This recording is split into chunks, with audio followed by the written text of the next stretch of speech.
Hello viewers, আসসালামু আলাইকুম। Blender টিউটোরিয়ালে সবাইকে স্বাগত জানাচ্ছি। আমি সাব্বির আহমেদ। এর আগের পর্বে আমি আপনাদেরকে দেখিয়েছিলাম কিভাবে ব্লেন্ডার ডাউনলোড করতে হয় এবং সেটা ইনস্টল করতে হয়। এই পর্বে মূলত ব্লেন্ডারের বেসিক কিছু ইন্টারফেসের সঙ্গে পরিচয় করিয়ে দেওয়াই মূল উদ্দেশ্য। তো মাঝখানে একটা কথা বলে রাখি, সেটা হচ্ছে এই টিউটোরিয়ালটা যখন বানাচ্ছি তখন আমার চ্যানেলের সাবস্ক্রাইবের সংখ্যা 50 পেরিয়ে গেছে। তো আলহামদুলিল্লাহ, জানি এটা শুনে অনেকেই হাসবেন যে মাত্র 50 জন টিউটোরিয়াল হয়েছে তাতে এত খুশি। বাট 50 জনের কারণ সাধারণত ইউটিউবে 50 জন এটা খুবই নগণ্য। অন্যান্য চ্যানেলগুলোতে যেখানে অনেক অনেক অনেক বেশি লাখের মতো সাবস্ক্রাইবার ভিউ থাকে, সেখানে আমার মাত্র 50 জন। বাট এই 50 জনই আমার কাছে অনেক বেশি স্পেশাল। এতদিন পর্যন্ত যারা পাশে ছিলেন, যারা কমেন্টে ফিডব্যাকের মাধ্যমে উৎসাহ অনুপ্রেরণা দান করেছেন, যারা ইনবক্সে এসে বিভিন্নভাবে উৎসাহ দিয়েছেন, যারা লাইক দিয়েছিলেন টিউটোরিয়ালগুলোতে এবং যারা শেয়ার করেছেন, তাদের সবাইকে অনেক অনেক অনেক ধন্যবাদ। আর যারা ফলো করছেন তাদেরকেও অনেক ধন্যবাদ। আশা করি যারা এখনো সাবস্ক্রাইব করেননি তারা সাবস্ক্রাইব করে ফেলবেন, যেন পরবর্তী টিউটোরিয়ালগুলো আসার সাথে সাথে আপনি নোটিফিকেশন পেয়ে যান। আর রিকোয়েস্ট থাকবে টিউটোরিয়ালগুলো সম্পূর্ণ দেখার, কেননা টিউটোরিয়ালটা মাঝখানে অনেক টুকটাক টিপস, বিশেষ করে ব্লেন্ডারের টিউটোরিয়ালের মাঝখানে অনেক টুকটাক টিপস থাকবে, অনেক শর্টকাট থাকবে। আপনি যদি পুরো টিউটোরিয়ালটা মনোযোগ দিয়ে না দেখেন তাহলে অনেক কিছু মিস করেও যেতে পারেন। তো যাই হোক, টিউটোরিয়াল বানানোর ব্যাপারে কিছু সাজেশন এসেছে। সেটা হচ্ছে, অনেকে বলেছেন যে ভাইয়া পুরো টিউটোরিয়ালটা দেখার পর আদৌ আমি কি শিখবো সেটা যদি শুরুতে এক নজরে জানতে পারতাম তাহলে ভালো হতো। তো এই পর্ব থেকে সেটা ফলো করার চেষ্টা করছি যে আর এই পর্বে যেহেতু আমি কোনো অবজেক্ট বানাচ্ছি না, সেহেতু সেটার পিকচার শুরুতে দেখাতে পারছি না। অর্থাৎ যদি আমি ধরেন একটা গাড়ি বানানোর টিউটোরিয়াল বানাচ্ছি তাহলে শুরুতে হয়তো গাড়িটা দেখে দিতে পারতাম যে এই টিউটোরিয়ালটা শেষ করে আপনি গাড়িটা বানাতে পারবেন। তো এই টিউটোরিয়ালে মূলত এই বিষয়গুলো আমি কভার করব, এই জন্য ছোট একটা নোট করেছি। সেটা হচ্ছে splash screen manual, object selection, কিভাবে বিভিন্ন অবজেক্ট সিলেক্ট করবেন, এরপর সিন রোটেট করবেন, কিভাবে কিভাবে মুভ করবেন, জুম ইন জুম আউট করবেন। আর ইম্পর্টেন্ট পয়েন্ট এটা যে অর্থোগ্রাফিক ভিউ এবং পার্সপেক্টিভ ভিউ এই দুটো সম্পর্কে অনেকে এই বিষয়ে কনফিউজড হয়েছেন যে অর্থোগ্রাফিক ভিউ কি, পার্সপেক্টিভ ভিউ কি এবং এটা কখন কোনটা ব্যবহার করা উচিত সেই বিষয়ে এখানে আলোচনা করব। ভেক্টর 3 এর সাথে সাথে আলোচনা করা হয়ে যাবে। এছাড়াও top view, side view, front ভিউতে কিভাবে চেঞ্জ করবেন, কারণ 3D মডেলিং করার জন্য এই তিনটা ভিউতে কন্টিনিউয়াসলি পরিবর্তন করতে হয়। এছাড়াও 3D ভিউ এর টুল শেপ এবং প্রপার্টিজ, রিজিয়ন সম্পর্কে আলোচনা করবে। এছাড়া 5টা বেসিক যে এডিটর রয়েছে সেটা, এরপর দেখাবো কিভাবে বিভিন্ন এই এডিটর গুলো চেঞ্জ করতে হয়, বিভিন্ন সিন কিভাবে সিন টু সিন এভাবে মুভ করতে হয় সেই জিনিসগুলো দেখানোর চেষ্টা করবো। তো যাই হোক, চলুন শুরু করা যাক আমাদের ব্লেন্ডার টিউটোরিয়ালটি। এই জন্য ব্লেন্ডারটা ওপেন করেন। এর আগে যদি আপনি ঠিকঠাকভাবে ইনস্টল করে থাকেন তাহলে ডেস্কটপে একটা শর্টকাট পাবেন, সেটাতে ক্লিক করলে ব্লেন্ডার ওপেন হয়ে যাবে। যদি ডেস্কটপে শর্টকাট না থেকে থাকে তাহলে স্টার্টে গিয়ে আপনি ব্লেন্ডার লিখে সার্চ করলেও ব্লেন্ডার পেয়ে যাবেন। আর যদি আপনি ব্লেন্ডার ইনস্টল করে না থাকেন তাহলে কষ্ট করে আগে টিউটোরিয়ালে একটু ফিরে যান, সেখান থেকে দেখেন কিভাবে ব্লেন্ডার ইনস্টল করা লাগে। আর আমি এখানে ব্লেন্ডারটা টাস্ক বারে পিন করে রেখেছি, সিম্পলি এরকম ড্র্যাগ করে এনে টাস্ক বারে ছেড়ে দিলে সেটা পিন হয়ে যাবে।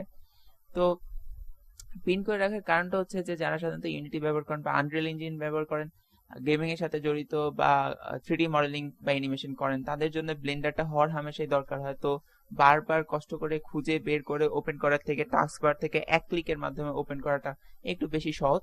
তো যাই হোক, যেভাবেই হোক আপনি ব্লেন্ডারটা জাস্ট ওপেন করেন, এখানে ক্লিক করলেই ব্লেন্ডার ওপেন হয়ে যাবে। তারপর সর্বপ্রথম আপনি যেই বিষয়টা দেখতে পারবেন সেটা হচ্ছে একটা এরকম স্প্ল্যাশ স্ক্রিন বলি, এটা আমরা একটা ডায়লগ বক্স। তো এই ডায়ালগ বক্সে কয়েকটা অংশ রয়েছে। এখানে দেখেন প্রথমে ব্লেন্ডারে যে ভার্সন আপনি ব্যবহার করছেন সেটা দেখাবে, এটা হচ্ছে ব্লেন্ডার 2.78। তো এই যে পিকচারটা রয়েছে এই পিকচারটার তারতম্য ঘটতে পারে ভার্সন অনুসারে, আগের ভার্সনে এটা অন্য পিকচার থাকবে। আর যদি আপনি এই টিউটোরিয়ালটা আরো কয়েক মাস পরে দেখেন তাহলে আপনার ভার্সন এর থেকে আরো আপডেট থাকবে, পিকচারটা আশা করি এর থেকে আরো সুন্দর থাকবে, হোয়াটএভার। এরপর এই জায়গাটায় রয়েছে রিকভার লাস্ট সেশন। এটা হচ্ছে মূলত আপনি ধরেন কোন একটা কাজ করলেন কিন্তু আপনার সেভ করতে মনে নেই, আপনি ব্লেন্ডার থেকে বের হয়ে গেছেন, তাহলে তখন পরের বার ব্লেন্ডার ওপেন করে এই বাটনটাতে যদি আপনি ক্লিক করেন রিকভার লাস্ট সেশন, তাহলে ব্লেন্ডার সর্বশেষ ওর কাছে থাকা টেম্পোরারি একটা ফাইল সেটা রিকভার করবে, আপনার সর্বশেষ কাজটা পুনরুদ্ধার করে দিবে। মূলত আপনি যখনই কোনো ক্লিক করেন ব্লেন্ডার সেটা একটা টেম্পোরারি ফাইল হিসেবে একটা নির্দিষ্ট ফোল্ডারে সেভ করে রাখে। এই জন্য পরের বার যদি আপনি ব্লেন্ডার ওপেন করে রিকভার লাস্ট সেশন দেন তাহলে আপনার হারানো কাজটা পুনরুদ্ধার হওয়ার সম্ভাবনা থাকে। তো যাই হোক, কিন্তু যদি আপনি পরে কয়েকবার ব্লেন্ডার ওপেন করার পরে যদি লাস্ট সেশন দেন তাহলে হয়তো 3-4 আগের বারেটা আপনি রিকভার করতে পারবেন। এটা শুধুমাত্র জাস্ট এর আগের বারে যে কাজটা করেছেন সেটা রিকভার করা যাবে। আর এই পাশে রয়েছে কিছু লিঙ্ক ডোনেশন, আপনি যদি ডোনেট করতে চান তাহলে এখানে ক্লিক করতে পারেন, আপনাকে সেই পেজে নিয়ে যাবে। রিলিজ লকটা হচ্ছে এই ব্লেন্ডারের যে ভার্সনটা আপনি ব্যবহার করছেন, এখানে আমি 2.78 ব্যবহার করছি। তো এই ভার্সনে মূলত নতুন কি রয়েছে যেটা আগের ভার্সনে ছিল না, এই বিষয়গুলো আলোচনা। আর তাছাড়াও এর আগে যে ভার্সনগুলো ইনস্টল হয়েছে সেই ভার্সনগুলোতে কোন ভার্সনে কি বিষয় রয়েছে এগুলোর একটা ইতিহাস আপনি পাবেন রিলিজ ব্লগে গেলে। আর এখানে আপনাদের দৃষ্টি আকর্ষণ করবো ম্যানুয়ালে। ম্যানুয়াল হচ্ছে মূলত ব্লেন্ডারের অফিসিয়াল যে ম্যানুয়ালটি রয়েছে, ম্যানুয়াল docs.blender.org/manual, এই ওয়েব পেজটি এখানে আপনাদেরকে নিয়ে যাবে। তো এটা একটা অনেক বড় ম্যানুয়াল লিস্ট, তো ম্যানুয়াল ফাইল আপনি চাইলে এটা ডাউনলোড করে নিতে পারেন, এখানে ক্লিক করে জিপ ফাইল হিসেবে ডাউনলোড হবে। আর সেখানে আপনি অফলাইনে এই বিষয়গুলো পড়তে পারবেন। এখানে ব্লেন্ডারের অনেক খুঁটিনাটি বিষয় সম্পর্কে আলোচনা করা হয়েছে আর খুব ভালো এক্সপ্লেনেশন দেওয়া হয়েছে, আপনি অফলাইনে এটা পড়তে পারেন। তবে হ্যাঁ, এই টিপসটা পেয়ে যদি আপনি ভিডিওটা না দেখেন তাহলে কিন্তু অবশ্যই আগে ভিডিওটা সবার সাথে শেয়ার করবে যেন সবাই এই টিপসটা পায়। আর সাবস্ক্রাইব, লাইক, কমেন্ট করতে ভুলবেন না। যাই হোক, তো এরপর কি যেন বলছিলাম, হ্যাঁ এরপরে যে বিষয়টা রয়েছে, স্প্ল্যাশ স্ক্রিনে আর কিছু নেই, আপনি স্ক্রিনের যে কোনো জায়গায় ক্লিক করলে এই স্প্ল্যাশ স্ক্রিনটা চলে যাবে। আর যদি পরবর্তীতে এই স্প্ল্যাশ স্ক্রিন আনতে চান তাহলে হেল্পে গিয়ে এখান থেকে স্প্ল্যাশ স্ক্রিনে ক্লিক করবেন, তাহলে এটা আবার আপনি দেখতে পারবেন। আর যে কোনো জায়গায় ক্লিক করলে এটা চলে যাবে। তো এটা হচ্ছে ব্লেন্ডারের মূল বেসিক একদম ডিফল্ট যেই উইন্ডো সেটা।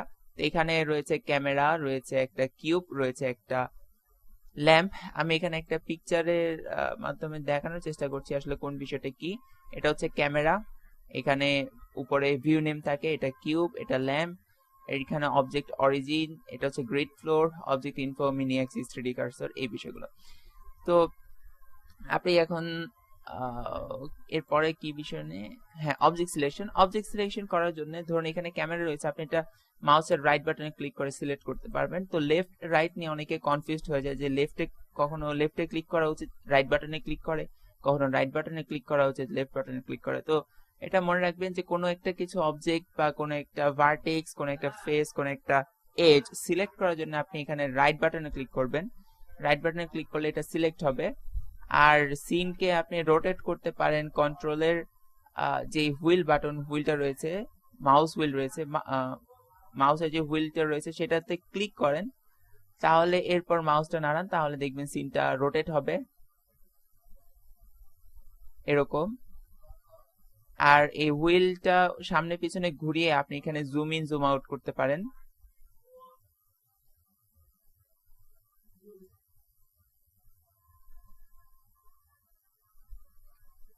এছাড়াও আপনি যদি শিফটে চেপে ধরে মাউসের হুইল বাটনটা চেপে ধরেন এবং এরপর মাউসটা নাড়ান, তাহলে আপনি সিনের মধ্যে মুভ করতে পারবেন।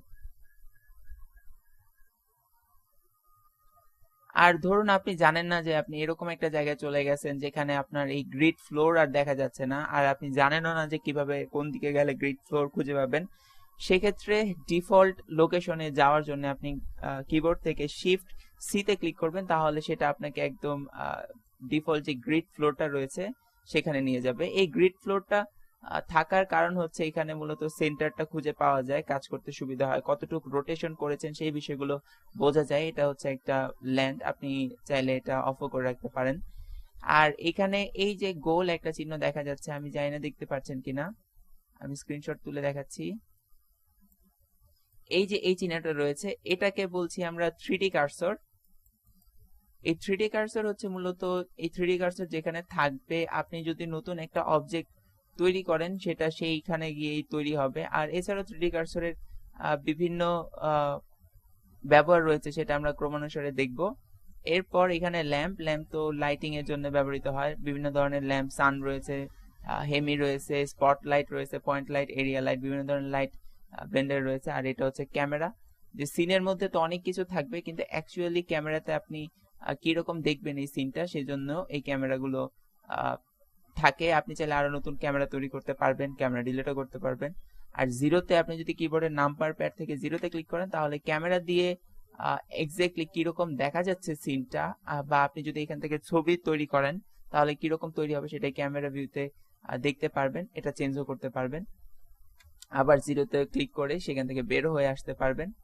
তো এই হচ্ছে মোটামুটি সিনের মুভমেন্ট। আর জুম ইন জুম আউট করার আরেকটা পদ্ধতি রয়েছে, অনেক সময় দরকার হয় যে অল্প একটু জুম ইন জুম আউট করবো, মাউসের হুইল বাটন সামনে পিছনে চাপলে এটা একটা নির্দিষ্ট দূরত্ব পরিমাণ জুম ইন হয় বা জুম আউট হয়, কিন্তু আপনি যদি অল্প অল্প করে জুম ইন করতে চান তাহলে কন্ট্রোলে ক্লিক করবেন কিবোর্ড থেকে এবং মাউসের হুইল বাটন চেপে ধরবেন, এরপর মাউসটা সামনে পিছনে নেবেন, তাহলে দেখবেন এটা স্মুথলি সামনে পিছনে যাচ্ছে। এইভাবে আপনি খুব perfect zoom in zoom out করতে পারবেন ঠিক আপনার প্রয়োজন অনুসারে।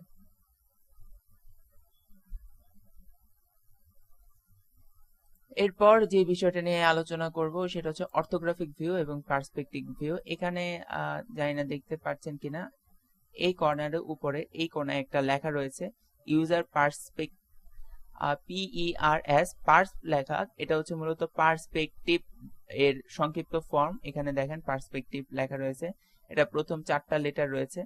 আর আপনি যদি কিবোর্ড থেকে 5-এ ক্লিক করেন তাহলে এইখানে পার্সপেক্টিভ যেখানে লেখা ছিল সেখানে দেখবেন অর্থ লেখা চলে এসেছে, এটা হচ্ছে অর্থোগ্রাফিক ভিউ এর সংক্ষিপ্ত ফর্ম।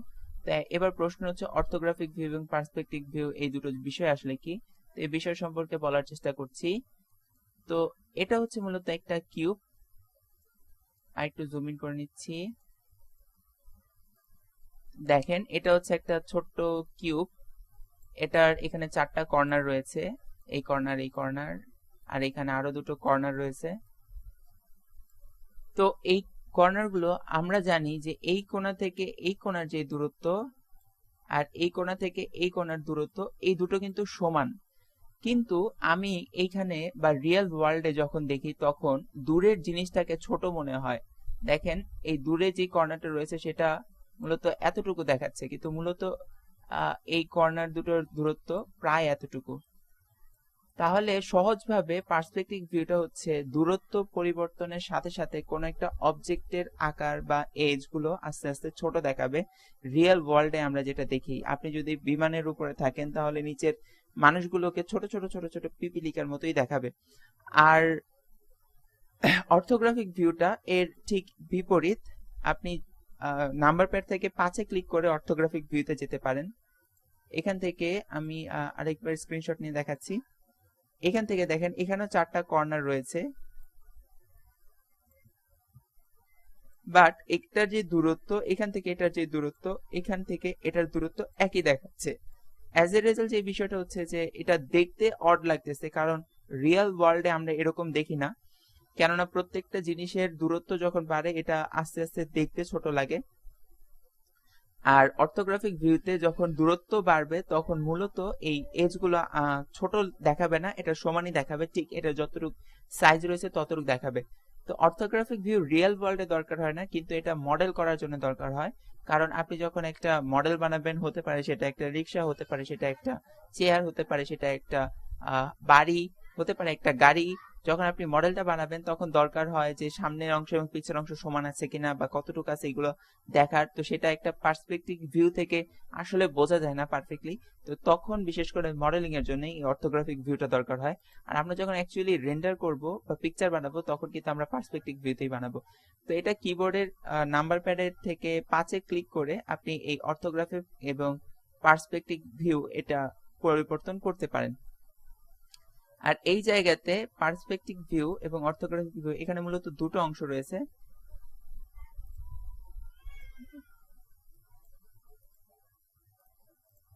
আমি একটা স্ক্রিনশট নিয়ে দেখাচ্ছি। এই লেখাটাকে আপনি দুটো ভাগ করেন, একটা হচ্ছে ইউজার, এরপর রয়েছে পার্সপেক্টিভ ভিউ। তো আপনি 5-এ ক্লিক করলে এখানে পার্সপেক্টিভ আর অর্থ এই দুটো ভিউতে পরিবর্তন হবে। আর এখানে ইউজারের জায়গায় ইউজারটাও একটা নির্দিষ্ট ভিউকে ডিনোট করছে। আপনি কিবোর্ড থেকে নাম্বার প্যাডের 1-এ ক্লিক করেন তাহলে এই ইউজারের জায়গায় দেখবেন লেখা চলে এসেছে ফ্রন্ট। তো 1 মূলত হচ্ছে ফ্রন্ট ভিউ, যেটা একটা আপনি অবজেক্টটাকে সামনে থেকে দেখতে কিরকম লাগবে সেটা দেখাবে। আর নাম্বার প্যাড থেকে 7-এ ক্লিক করলে আপনি এখানে ফ্রন্টের জায়গায় পাবেন টপ, সেটা হচ্ছে অবজেক্টটা উপর থেকে দেখলে কিরকম দেখাবে। এবং কিবোর্ডের নাম্বার প্যাড থেকে 3-এ ক্লিক করলে আপনি পাবেন রাইট ভিউ, সেটা হচ্ছে অবজেক্টটা ডান দিক থেকে কিরকম দেখাবে সেটা। এই প্রত্যেকটা ভিউ অবস্থাতেই আপনি 5-এ ক্লিক করে অর্থোগ্রাফিক এবং পার্সপেক্টিভ ভিউতে টগল করতে পারবেন। আর আগের বারের মতো রোটেট, জুম, মুভ এগুলো করতে পারবেন, কোনো সমস্যা হবে না। তো এই তিনটা ভিউ পরিবর্তন, এই ভিউগুলো দেওয়ার কারণ হচ্ছে কারণ কোন একটা অবজেক্ট যখন বানাবেন সেটা বারবার বিভিন্ন অ্যাঙ্গেল থেকে দেখতে হয়, এই জন্য এগুলো শর্টকাট গুলো ব্যবহার করা হয় আর এই ভিউগুলো রয়েছে। কিন্তু প্রশ্ন হচ্ছে যদি আপনার কিবোর্ডে নাম্বার প্যাড না থাকে, অর্থাৎ ধরেন আপনি ল্যাপটপ ব্যবহারকারী, তো সেক্ষেত্রে আপনি নাম্বার প্যাড গুলো কোথায় পাবেন? তো এটা একটা মজার গল্প যে আমি এবং আমার ফ্রেন্ডের ব্যাপারে খুব প্রথম দিকের কথা, তখন প্রবলেমে পড়েছিলাম, তখন আমরা এক্সট্রা একটা কিবোর্ড কিনে এনেছিলাম যে শুধুমাত্র নাম্বার প্যাডের জন্য। আর সেটা ল্যাপটপের সাথে রাখাটাও একটা টাফ, মানে ঝামেলা লাগতো অনেক সময়। তো যাই হোক, আপনাদের এরকম কিছু করতে হবে না, কারণ সেটা ছিল আমাদের প্রাথমিক পর্যায়ের অজ্ঞতা। আর কিন্তু এখানে আপনি কিবোর্ডের অন্যান্য যে নাম্বার বাটনগুলো রয়েছে সেগুলো এই নাম্বার প্যাড হিসেবে ব্যবহার করতে পারবেন। যদি সেটা চান তাহলে কষ্ট করে ফাইলে যাবেন, ফাইলে গিয়ে এখানে ইউজার প্রেফারেন্সে যাবেন, তারপর এখান থেকে ইনপুটে যাবেন। এখানে এই যে এমুলেট নামপ্যাড এই বাটনটা রয়েছে, এটাকে কষ্ট করে অন করে দেবেন। এটা বাই ডিফল্ট অফ থাকে, এটাকে অন করে সেভ ইউজার সেটিং এ ক্লিক করবেন। তাহলে আলফাবেটিক কিগুলোর উপরে যে নাম্বার বাটনগুলো রয়েছে 1 2 3 4 থেকে 10 পর্যন্ত, এখানে ক্লিক করলেও আপনার নাম্বার প্যাডের কাজটা হয়ে যাবে। এখানে 1 এ ক্লিক করেন ফ্রন্ট ভিউ পাবেন, 3 তে ক্লিক করেন রাইট ভিউ পাবেন, এবং 7 এ ক্লিক করেন টপ ভিউ পাবেন। আর একই সাথে 5 এ ক্লিক করলে আপনি অর্থোগ্রাফি এবং পার্সপেক্টিভ ভিউতে টগল করতে পারবেন। তো এই বিষয়টা, এটা ছোট একটা টিপস, এরকম অসংখ্য টিপস আপনি পাবেন, টিউটোরিয়ালগুলো দেখতে থাকেন, তো যেগুলো আপনার হেল্পফুল হবে।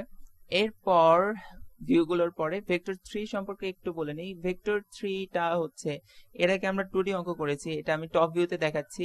এর আগে আমরা 2D অঙ্ক করতাম, সেখানে এক্স অ্যাক্সিস থাকতো এবং ওয়াই অ্যাক্সিস থাকতো, একটাকে দৈর্ঘ্য একটাকে প্রস্থ ধরতাম। আর এখানে আরো একটা অ্যাক্সিস যুক্ত হবে যেটা হচ্ছে উচ্চতা, অর্থাৎ এটা কতটুকু উঁচু সেটা হচ্ছে জেড অ্যাক্সিসে বোঝাবে। এখানে লাল রঙের যে তীর চিহ্ন সেটা হচ্ছে এক্স অ্যাক্সিস, সবুজ রঙের যে তীর চিহ্ন সেটা হচ্ছে ওয়াই অ্যাক্সিস, সামনে পেছনে এটা বোঝায়। আর জেড হচ্ছে নীল রঙের এই তীর চিহ্নটা, সেটা হচ্ছে উপর নিচে, এটা অবজেক্টটা কিরকম সেটা, সেই অ্যাক্সিস। তো যাই হোক, এটা হচ্ছে মূলত ভেক্টর 3। ভেক্টর 3 সম্পর্কে আরো বিস্তারিত জানতে চাইলে আমার ইউনিটির ভেক্টর 3 এক্সপ্লেনেশন সম্পর্কে একটা টিউটোরিয়াল রয়েছে, একটু কষ্ট করে সেটা দেখতে পারেন। তো এটা খুব বেশি ইম্পর্টেন্ট আপাতত না, এরপরে যখন কোন একটা অবজেক্ট মডেল বানাবো তখন এগুলো নিয়ে আরো আলোচনা করব। এরপর রয়েছে tool shape, properties, past editor, scene management. Okay, তো এখানে আপনি মূলত যে উইন্ডোটা দেখতে পাচ্ছেন সেটা 5টা এডিটরের সমন্বয়ে গঠিত। এখন প্রশ্ন হচ্ছে এডিটর কি? এই পিকচারটা দেখেন, এটা হচ্ছে ডিফল্ট যেই লেআউটটা থাকে ব্লেন্ডারের, সেটা মূলত একটা 5টাই উপরের কর্নারে যেই একটা লম্বা লাইন রয়েছে এটা হচ্ছে ইনফো এডিটর। এই মাঝখানে যেটা রয়েছে সেটা হচ্ছে 3D editor, 3D view editor. নিচে যেটা রয়েছে সেটা হচ্ছে টাইমলাইন এডিটর, এই পাশে যেটা রয়েছে সেটা হচ্ছে আউটলাইনার, এবং এখানে যেটা রয়েছে সেটা হচ্ছে প্রপার্টিজ। তো আমি একটা ছোট্ট স্ক্রিনশট তুলে এটা আপনাদেরকে দেখানোর চেষ্টা করছি। এটা এইখানে প্রত্যেকটা এডিটরের একটা অংশ থাকে হেডার, এটা থাকবেই, যদি এডিটর হতে হয় তাহলে সেই অংশটা থাকবে। এইখান থেকে আপনি মূলত চিনতে পারবেন যে কোনটা কোন এডিটর। আপনি যদি এই বাটনগুলোতে ক্লিক করেন, ব্লেন্ডারে যাচ্ছে, এই বাটনগুলোতে ক্লিক করলাম, তাহলে এইখানে দেখেন এই যে এই কিউব চিহ্নটা, এটার নাম হচ্ছে 3D ভিউ। এখানে ইনফো রয়েছে, এখানে এটার নাম হচ্ছে ইনফো। আর এখানে এই যে ঘড়ি চিহ্ন, এটার নাম হচ্ছে টাইমলাইন। এখানে হেডার রয়েছে, প্রত্যেকটা এডিটরে হেডার অপশন থাকবেই। এটা হচ্ছে প্রপার্টিজ, এবং এটার নাম হচ্ছে এটার নাম হচ্ছে আউটলাইনার। তা আপনি আপনার এরকম অসংখ্য এডিটর রয়েছে, ব্লেন্ডার মূলত যেহেতু একটা ওপেন সোর্স কোড ব্যবহার করে, আপনি এগুলোকে মডিফাই করে নিতে পারবেন আপনার ইচ্ছে মতো। আর এরকম অসংখ্য এডিটর এই জায়গায় নিয়ে আসতে পারবেন, কোনো সমস্যা নেই। তো আমরা মূলত এই মডেলিং এর কাজ করি এই 3D ভিউতে। এছাড়াও আপনি এই ইনফোতে গিয়ে এই ডিফল্ট যে এডিটর ভিউ রয়েছে সেখান থেকে যদি অন্য এডিটরে যান তাহলে দেখবেন এগুলো পুরোই অন্যরকম হয়ে গেছে। এখানে থাকবে নট, এখানে থাকবে ইউভি ইমেজ এডিটর। তো আমি এখানে ডিফল্টটা সম্পর্কে আপাতত আলোচনা করছি, যে আপনি এরকম অসংখ্য এডিটরের সমন্বয়ে আপনার পছন্দ মতো এই লেআউট গুলো সাজিয়ে নিতে পারবেন। তো ধরেন আপনি এখানে নতুন যদি কোনো এডিটর আনতে চান, তাহলে প্রত্যেকটা এডিটরের কর্নারে এরকম একটা চিহ্ন থাকে। এইখানে অনেকটা, যদি আপনি অ্যাকাউন্টিং এর স্টুডেন্ট হয়ে থাকেন তাহলে বুঝবেন, বা এই দাগ কাটা চেকের উপরে যে সমান্তরাল দুটো রেখা থাকতো, এরকম এখানে সমান্তরাল 3-4টে রেখা থাকে। তারপরে যদি সেইখানে মাউস নিয়ে যান তাহলে দেখবেন মাউসটা প্লাস চিহ্নের মতো হয়ে গেছে। এরপর যদি লেফট বাটনে ক্লিক করে এরকম ড্র্যাগ করেন তাহলে দেখবেন আরো একটা এডিটর এখানে তৈরি হয়ে গেছে। তো আপনি এরকম এডিটর গুলো চেঞ্জ করতে পারবেন, যে কোনো এডিটর এখানে বসাতে পারবেন আপনার প্রয়োজন অনুসারে। আবার এটা যদি বন্ধ করতে চান তাহলে এর আগের এই পাশে যে এডিটরটা রয়েছে সেই এখানে এই কর্নারে ক্লিক করে তারপর এটাকে ডান দিকে এনে ছেড়ে দেন, তাহলে এই এডিটরটা মিনিমাইজ বা কলাপস হয়ে যাবে। তো এই হচ্ছে, এরকম চাইলে আপনি আরো এই এডিটর গুলোকে ছোট বড় করে নিতে পারেন আপনার প্রয়োজন অনুসারে, এক এক সময় এক একটা প্রয়োজন হয়। আর 3D ভিউ এডিটরের মধ্যে দুটো আরো কয়েকটা রিজিয়ন রয়েছে। একটা তো হেডার বা ফুটার যাই বলেন না কেন, এটা প্রত্যেকটা এডিটরে থাকবে। আরো কিছু রিজিয়ন রয়েছে, এই বাম পাশে যেটা দেখছেন এখানে, এটা হচ্ছে টুল শেপ। এখানে আমি আরেকটা স্ক্রিনশট নিয়ে এটা বলার চেষ্টা করছি। এটা হচ্ছে 3D এডিটর। 3D এডিটরের এই অংশটা, এটা হচ্ছে টুল শেপ। আর এটাকে তো বললামই, এটা হচ্ছে হেডার। এই জায়গাটা দুঃখিত, এই পাশে ডান দিকের এটাকে বলে প্রপার্টিজ প্যানেল। আর এটা হচ্ছে মূলত 3D ভিউ, যেখানে আমরা অবজেক্ট গুলোকে দেখতে পারবো। তো আপনি এই টুল শেপ চাইলে অন অফ করতে পারেন। সেটার জন্য কিবোর্ড থেকে টি তে ক্লিক করবেন, টি ফর টুল শেপ। টি তে ক্লিক করলে এটা দেখা যাবে, আবার টি তে ক্লিক করলে এটা হাইড হয়ে যাবে। আর এই প্রপার্টিজের জন্য এন এ ক্লিক করবেন, কিবোর্ড থেকে এন এ ক্লিক করলে এটা দেখা যাবে, আবার এন এ ক্লিক করলে এটা হাইড হয়ে যাবে। তো প্রপার্টিজ এইটা মূলত হচ্ছে কোনো একটা অবজেক্ট যেটা সিলেক্ট করে আছেন সেটা লোকেশন, রোটেশন সহ একটা স্কেল এবং এর সম্পর্কে এর বৈশিষ্ট্য সম্পর্কে বিভিন্ন ইনফরমেশন এখানে থাকবে, এখান থেকে পরিবর্তনও করা যাবে। আর এই টুল শেপের মাধ্যমে আপনি এই অবজেক্ট গুলোকে মুভ করতে পারবেন, এডিট করতে পারবেন, আর অনেক কাজ করা যাবে। এটা আসলে এক কথায় একটা পর্বে বোঝানো সম্ভব না, কাজ করতে করতে আপনার এই বিষয়গুলো আরো অনেক জানতে পারবেন। আর এখানে এটাই 3D ভিউতেই আমরা অবজেক্ট গুলো বানাই, সেটা আমরা পরবর্তী টিউটোরিয়ালে দেখব কিভাবে বানাতে হয়।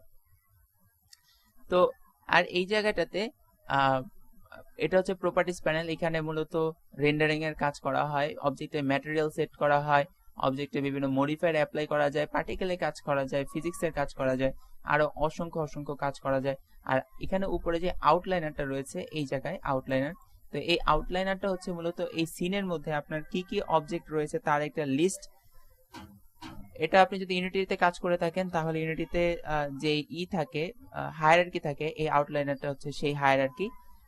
আর নিচে এটা হচ্ছে টাইমলাইন, অ্যানিমেশনের জন্য দরকার হয়। উপরে ইনফো প্যানেল, যেটা ইনফরমেশনের জন্য বিভিন্ন ইনফরমেশন হোল্ড করে, সেভ এবং রিস্টোর করতে সাহায্য করে।